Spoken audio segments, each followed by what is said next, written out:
On May 2nd, 2026, Spirit Airlines did something airlines almost never do. It stopped flying. More than 4,000 scheduled flights were wiped from the board. Passengers were stranded across the US, Caribbean, and Latin America. Around 1,500 crew members still had to be relocated back to their home bases. A company that spent 34 years selling America the cheapest seat in the sky suddenly had no seats left to sell. This should have been impossible. After all, Spirit was a pioneer in the budget airline industry. Its fees became the industry standard, its cramped cabins became the industry blueprint, and its unbundled pricing became the foundation for basic economy class. So how does an airline reshape the way America flies and still disappear? To understand Spirit, we start with the booking page. You are trying to fly somewhere. One airline wants $280, another wants $240. Then Spirit appears, $69, maybe even $49. And in that moment, Spirit has already done its job. Because Spirit was not really selling comfort, it was selling the click. At such low prices, you stop asking, will this be comfortable? But rather, how bad can this be? Access was the main selling point of Spirit to consumers. While other airlines pride themselves on comfort, luxury, or prestige, Spirit just asks a simple question. How badly do you want to fly? This was something that ran counter to much of the industry. After all, for most of the 20th century, flying was expensive. It was controlled, regulated, and treated as something serious. Then, aviation changed. Airlines were deregulated, and competition started increasing. Low-cost carriers began showing that air travel did not have to feel luxurious to become popular. Brands like Southwest, Ryanair, and EasyJet made flying simpler and easier. Spirit Airlines, however, eventually pushed the idea to its most extreme version. A normal airline seat says, "You are a passenger." A Spirit seat, however, says, "You are a cost center." The seat does not recline because reclining costs money. There is less legroom because space costs money. The bag costs extra because weight costs money. Even printing a boarding pass at the airport could cost money, because if a passenger could be pushed to do it themselves, Spirit could remove another tiny cost from the system. This is why people hated Spirit, but it was also why Spirit worked. Because the customer did not need to believe the flight would be pleasant. They only needed to believe it would be worth it. And for millions of people, worth it was. Between 2007 and 2015, Spirit didn't just grow, it dominated the industry. Revenue skyrocketed from roughly $450 million to over $2 billion in less than a decade. They weren't just taking passengers from Delta or American, they were creating a whole new category of traveler. The person who previously stayed home because a $400 ticket was a luxury, Spirit gave them a $39 ticket and told them to pack a backpack. It reached a point where when Spirit entered a new city, the Spirit effect took over. Total ticket prices across all airlines in that city would drop by 40% just to remain competitive against Spirit, and the number of people flying would double, often growing due to Spirit as well. This was a complete demographic shift in the sky. But here is the secret that investors fell in love with. Spirit wasn't actually in the business of selling flights. They were a retail company that happened to operate an aluminum tube. By 2014, Spirit had perfected the unbundled model. Anything that wasn't the actual flight ticket was taken out and placed as an add-on. The result? Almost 50% of Spirit's total revenue didn't come from the ticket. It came from the non-ticket extras. What this means in simple terms is, a legacy airline would be lucky to squeeze $15 in profit out of a passenger. Spirit, however, was generating $50 to $60 in ancillary fees per person, per flight. They turned the airplane into a high-speed vending machine. The bear fare was the bait. The $50 carry-on bag was the hook and upsell, and it worked. By 2013, Spirit was boasting a 17% operating margin, one of the highest in the entire global airline industry. Their fee structure was not the only thing unique to Spirit. The savings were also coming from the fleet. Spirit made a choice that most airlines are too scared to make: total uniformity. They flew one aircraft family, the Airbus A320. Every pilot could fly every plane. Every mechanic knew every engine. Every flight attendant knew every galley. This wasn't just about simplicity. It was about brutal efficiency. When you only have one type of plane, Your maintenance costs drop by 20%. Your training costs plummet. If a plane breaks in Dallas, you don't need a specific specialist. Any Spirit mechanic on the floor can fix it. This allowed Spirit to achieve a CASM, or cost per available seat mile, that was 30% lower than the legacy carriers. They were flying their planes more hours per day than almost anyone else in the sky. While a Delta plane might sit at a gate for 2 hours, a Spirit plane was turned in 35 minutes.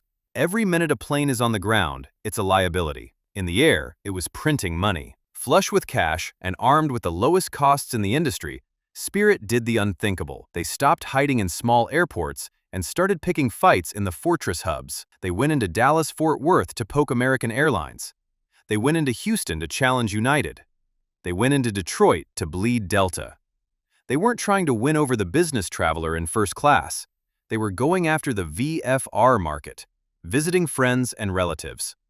They bet that the grandmother in Chicago would happily sit in a cramped seat for 2 hours if it meant she could see her grandkids twice as often, and for a long time, that bet paid off. Spirit was the fastest-growing airline in America, adding dozens of planes and thousands of seats every year.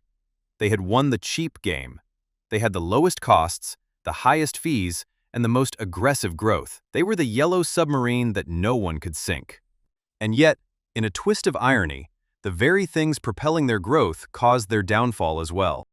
At first, Spirit's model looked almost beneath the major airlines.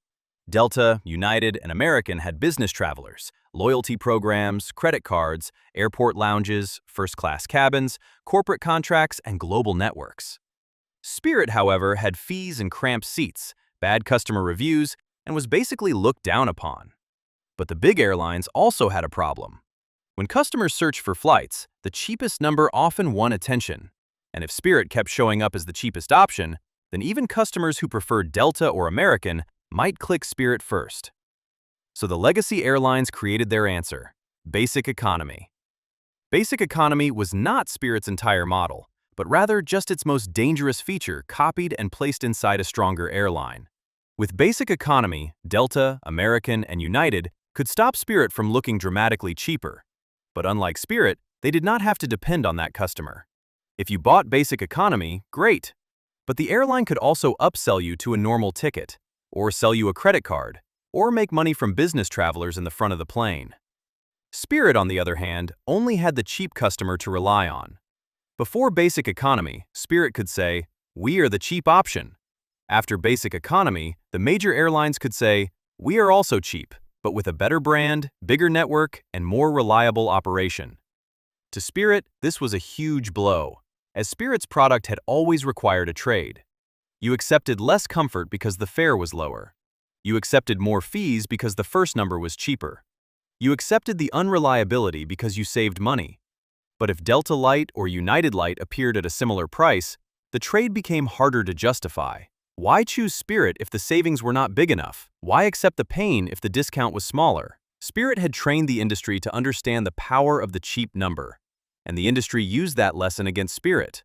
In 2015, Spirit said revenue rose because traffic increased 27.1%, but the average fare paid per mile, per passenger, fell 12.8%, partly because large network carriers were aggressively discounting fares.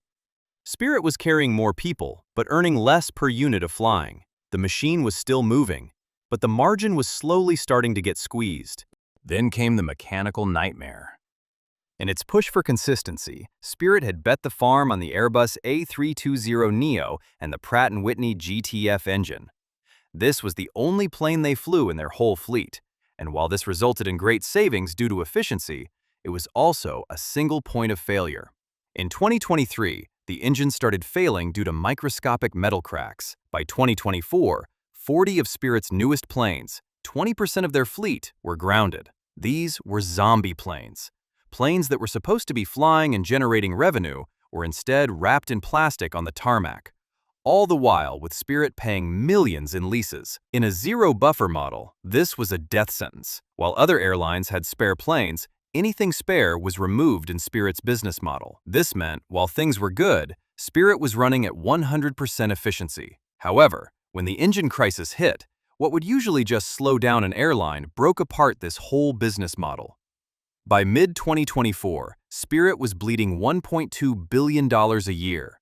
Their only hope was the proposed merger with JetBlue. It was a $3.8 billion exit ramp, a chance to repaint the planes blue and disappear into a bigger balance sheet. But in January 2024, a federal judge blocked the deal on antitrust grounds. The logic was understandable. Spirit was supposed to be the disruptive, low-fare competitor. If JetBlue bought Spirit, consumers might lose one of the airlines that kept prices low. But there was an irony in that decision. The court was trying to preserve Spirit as a source of competition. Spirit, however, was already becoming too weak to play that role. Instead of saving the low-fare disruptor, the blocked merger left Spirit alone with its problems. The day the deal died, Spirit stock dropped 47% in a single afternoon. Spirit tried one last play, a 2025 Chapter 11 filing to wipe out debt. They planned a 2026 comeback. To quote then CEO Dave Davis, Spirit will emerge as a strong, leaner competitor that is positioned to profitably deliver the value American consumers expect at a price they want to pay. But they made one fatal assumption: stable fuel prices. In February 2026, conflict in the Middle East exploded. Jet fuel prices doubled. The recovery math was incinerated. Spirit went to the government. There were whispers of a Trump administration bailout, but talks with bondholders collapsed. On Saturday morning, May 2, 2026, the chain finally snapped. Spirit issued a statement. Effective immediately, all operations have ceased. The final flight, Flight 1833 from Detroit to Dallas, landed, the engines shut down, and a multi-billion-dollar empire evaporated. Go back to the booking page. The $49 fare. That number made us forgive discomfort. It made investors forgive thin margins. It made management forgive fragility. But the problem with a story built only on cheapness is that it has no room for bad news. When the engines failed, the merger died, and the fuel prices spiked, there was nothing left to cut. No free drink to remove, no legroom to shrink. After all, there is a limit to what you can strip away before the machine itself stops working. And on a quiet Saturday in May, they finally ran out of things to cut. The cheapest yes in America's airline industry had finally reached its final, silent no.